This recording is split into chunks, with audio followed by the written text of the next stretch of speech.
Hey, what's going on? Thank you so much for watching. It would mean the world to us if you could just scroll down, like, hit the subscribe button for the Snaps YouTube channel. It goes a long way towards helping us out. Now, let's dive into some college football. Let's talk about maybe the biggest winner, in my opinion, in this entire offseason outside of Kirby Smart in Georgia.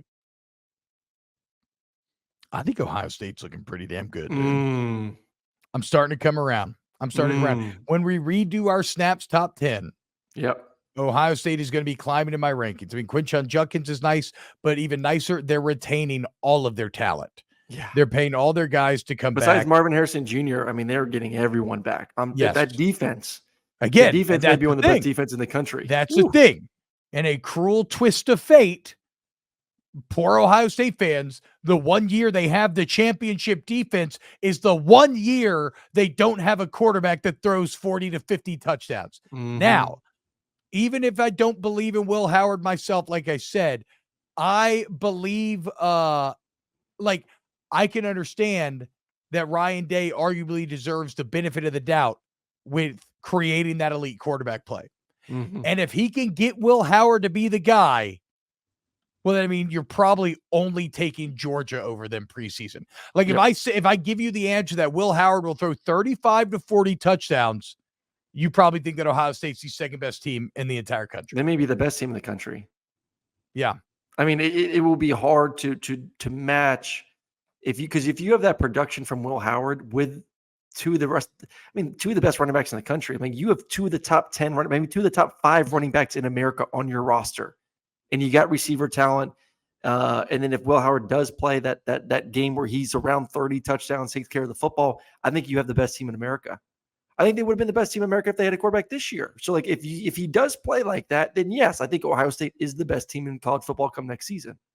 And they're hiring a new athletic director. Ohio State is reportedly targeting Ross Bjork to become the school's next AD, and they're in the final stages. And guess what? Texas A&M isn't fighting it because I'm not surprised there. Here's where it gets interesting to me. And maybe nothing matters more than money. And Bjork makes sense in that regard because Ross Bjork obviously can fundraise his ass off.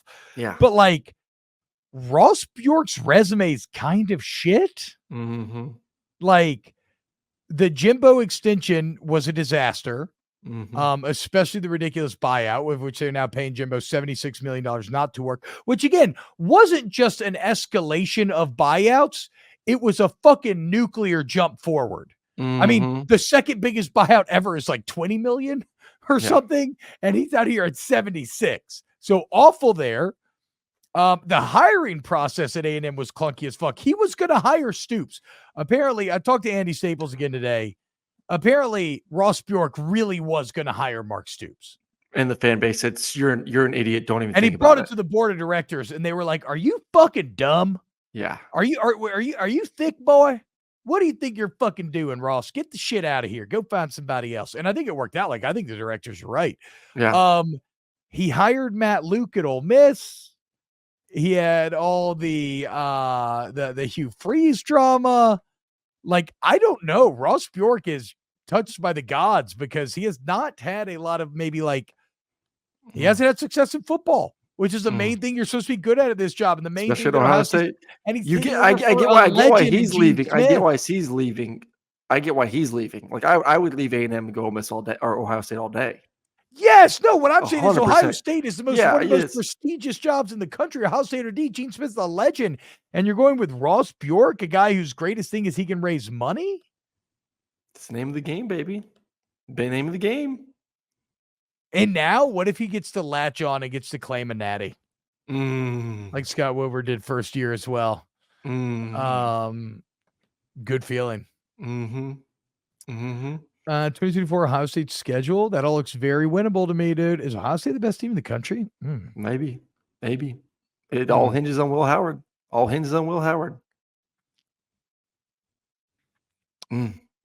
Ryan Day's ability to unlock Will Howard. I'm excited to watch Will Howard closer. I haven't watched him super close. We'll see if I'll refine some. I would say this, like somebody compared him like a Josh Allen type. Would you agree with that?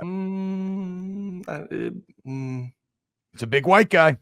He's a big white guy. I covered him once the year before. Big white. Covered him once the year before. I like him a lot, man. He's a big white guy, 6'5", 242. He's better than what they had. I'll tell you that. He's better than what they had this past year. So you are upgrading from what you had, which is not like that could be significant, but it's still an upgrade. Last thought here. USC hires Rams defensive line coach Eric Henderson as co-DC. He's also going to be their D-line coach and run game coordinator. And so the USC transformation, you got North Dakota State head coach Matt Entz joined as assistant head coach and linebacker coach. You had a former Houston DC and Doug Belk join as your defensive back coach.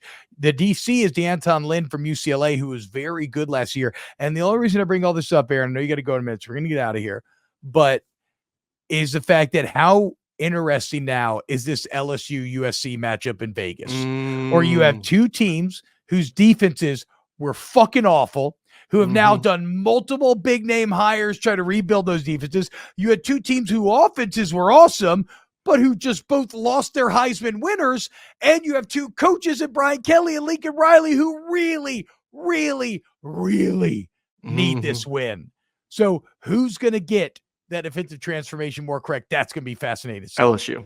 LSU, because at least LSU has the personnel. Well, not on the D line yet, though. No, they got two interior defensive linemen on roster right now.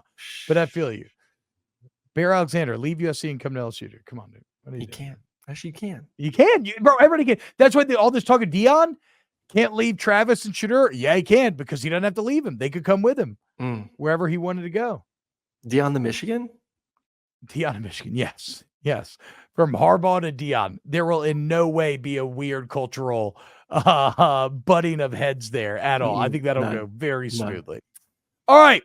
Hey, huge thank you to everyone watching us right now. Please hit the like button, dude. Subscribe to the channel.